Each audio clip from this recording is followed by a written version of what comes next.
সকালে এত সকালে কাউকে করা যাবে না। যাই হোক, এত সকালবেলা আমার লাইফে আসার একটাই কারণ, আজকে আমি হেরিটেজ ওয়াক। তো এটা আমি আগেও গেছিলাম, আমার নতুন না, এগুলো দ্বিতীয়বার। আজকে যাওয়ার কারণ হচ্ছে আজকে ওয়াকটা করা। এর আগেও গেছি, কিন্তু অনেক সরকারি গাইডলাইন করা থাকে, অনেক জায়গায় ভুল থাকে, জিজ্ঞেস করতে গেলে কনফিডেন্টলি দিই। তো আজকে আমার সাথে আমার ব্যক্তিগত বন্ধু হয়েছে। আমি এখন রাত্রির মেট্রো স্টেশনে নেমে উঠে যাচ্ছি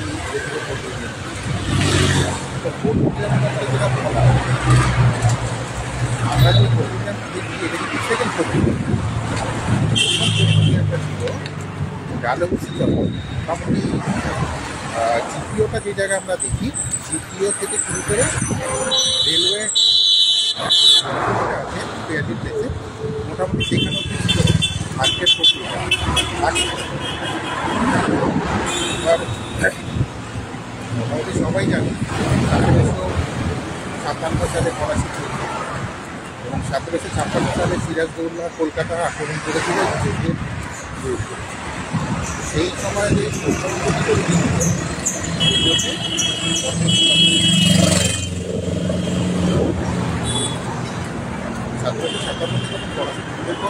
ইংরেজরা কলকাতাকে ক্যাপ্চার করে এবং বাংলায় নিজেদের ক্ষমতা প্রতিষ্ঠা করে, সেই সময় ওরা ঠিক হতো কি যে এই আগের যে ফোর্টটা পুরনো, এটা তো পাড়ার মধ্যে, মানে চারদিকে বাড়ি, তো ঠিকমতো কামান দাগাই অসম্ভব।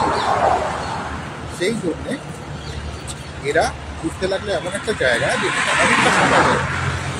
তো তখন কলকাতা থেকে তিনটে খবর, ওই তিনটে জায়গা নিয়ে কলকাতা তা আমরা এখন এই জায়গা থেকে হাত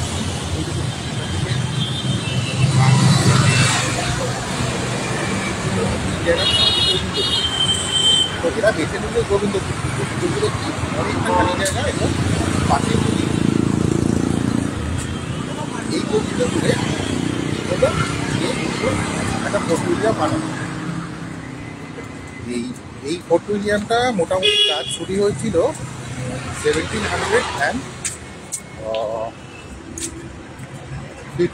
সম্ভব, হ্যাঁ 1758 সেসবের মধ্যে 1700 যেটা ফার্স্ট পেজ। আর আমরা আজকে যে প্রোগ্রামটা রেডি করি সেইটা রেডি হতে হতে কিন্তু 1900 সাল হয়ে গেছে। দফায় দফায় কাজ হচ্ছে এবং এই ফোর্টটা তৈরির উদ্যোগটা নিয়েছিলেন লর্ড ক্লাইভ। মোটামুটি 6টা গেট আছে এই ফোর্টের, বিরাট বড় এরিয়া, আর চারদিকে পরীক্ষাও রয়েছে। কিন্তু যে কারণে নেওয়া হয়েছিল, যে আমরা যে দেখি ময়দান, দ্য লাংস অফ কলকাতা, এই ময়দান তৈরির পেছনে কিন্তু একটাই কারণ ছিল যে ফোর্টের চারদিকে অনেকটা ফাঁকা জায়গা থাকবে, যদি কেউ অ্যাটাক করে তাহলে কামানের গোলা দাগতে যেন কোনো অসুবিধা না হয়। সেই জন্যে কিন্তু এই যে আমরা এখন ময়দানটাকে পেয়েছি একটা কারণ। তবে কি এই ফোর্টটা তৈরি হওয়ার পর কিন্তু কোনো দিনও এই ফোর্টের থেকে আর কোনো যুদ্ধ করতে হবে যে না এখান থেকে কেউ অ্যাটাক করেছে, ফোর্ট কামান রাখতে হবে, এইসব কিছু হয়। এটা একটা মিলিটারি গেম হিসেবে ভারত স্বাধীন হওয়ার পরও এখনও এটা একটা মিলিটারি গেম। যাই হোক, গল্প অনেক হলো, আপনাকে আমি জায়গাটা একটু দেখাবো।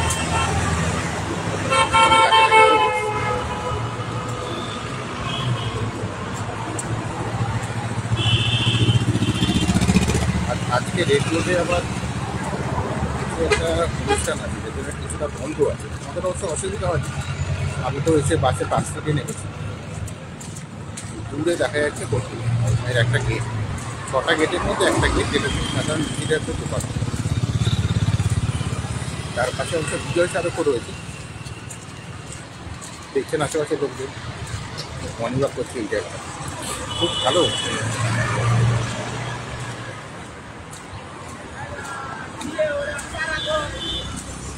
এই দেখুন রাস্তাতে ব্যারিকেড দেওয়া রয়েছে।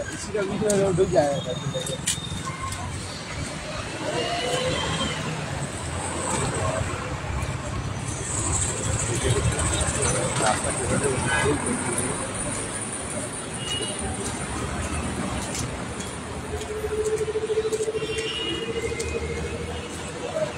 ম্যারাথন সেই জন্য ছেলেরা দৌড়াচ্ছে, গাড়িও ঘুরে দিচ্ছে।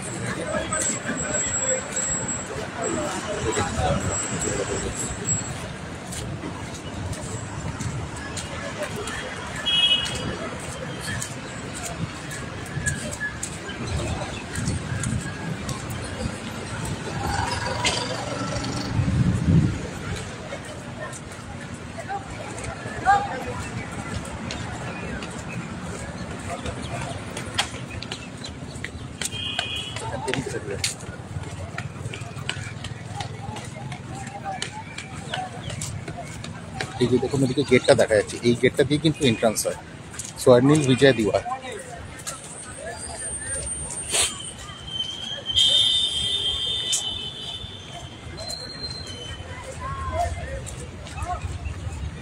ভালোই হয়েছে আজকে ম্যারাথনটা হয়ে,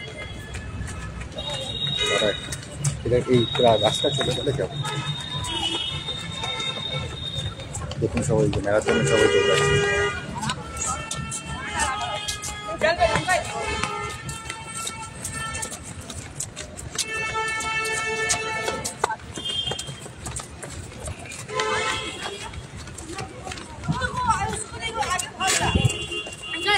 कितना किलोमीटर हुआ?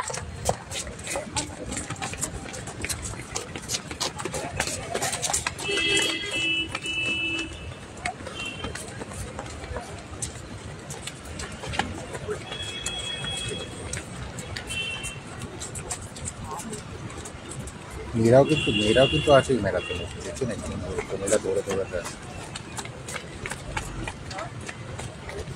দেখ আজকে আমার দুটো জিনিস হয়ে গেল, ম্যারাথন দেখাও হয়ে গেল। এবার চুপ করে পেরিয়ে যাই না,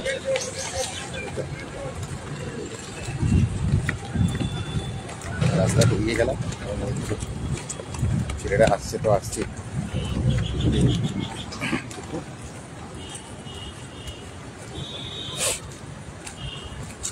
এই অঞ্চলটাতে প্রচণ্ড ঠান্ডা, খোলা অঞ্চল না।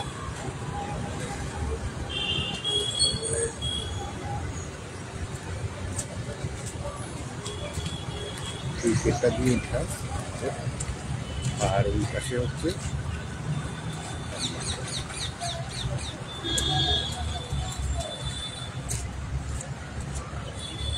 এই অংশটা অনেক পরে হয়েছে, বিজয় সারা কিছু।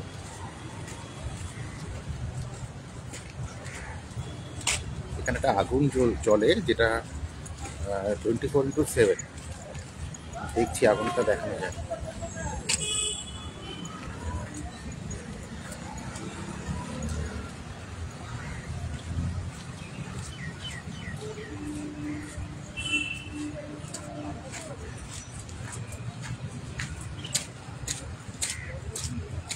খুব সুন্দর করে সাজানো, দেখাচ্ছি এখানে।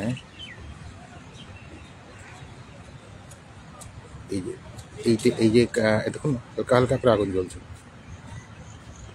আশা করি দেখা যাচ্ছে আগুনটা।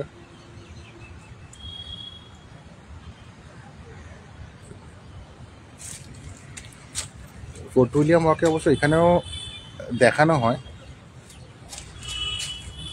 এই জায়গাটাতেও দেখানো হয়। ঘুরিয়ে দেখিয়ে দিই জায়গাটা কোথায় দাঁড়িয়ে আছে।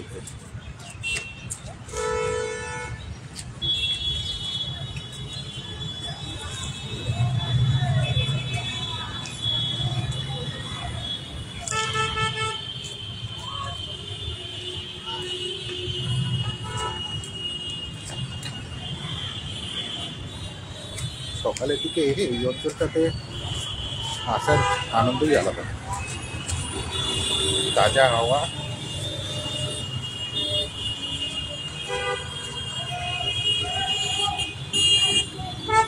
এবার আমি যাই, টুকটুক করতে করতে গেটের দিকেই যাচ্ছি আবার।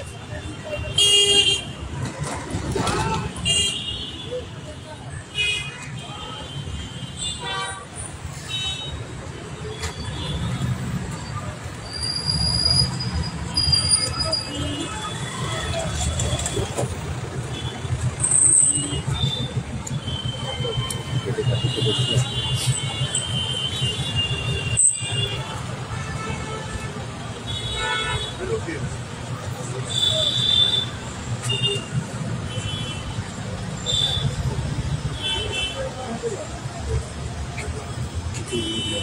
বানানো রয়েছে অনেকেই বুঝতে পারেন না যে কীভাবে যাবে এই জায়গাটা। এই আপনার যে সমস্ত রিলিজ ওয়ার্কটা এটা এখানে হয়। দাদা করেছি, আচ্ছা ঠিক আছে, বন্ধ করতে বলছি না।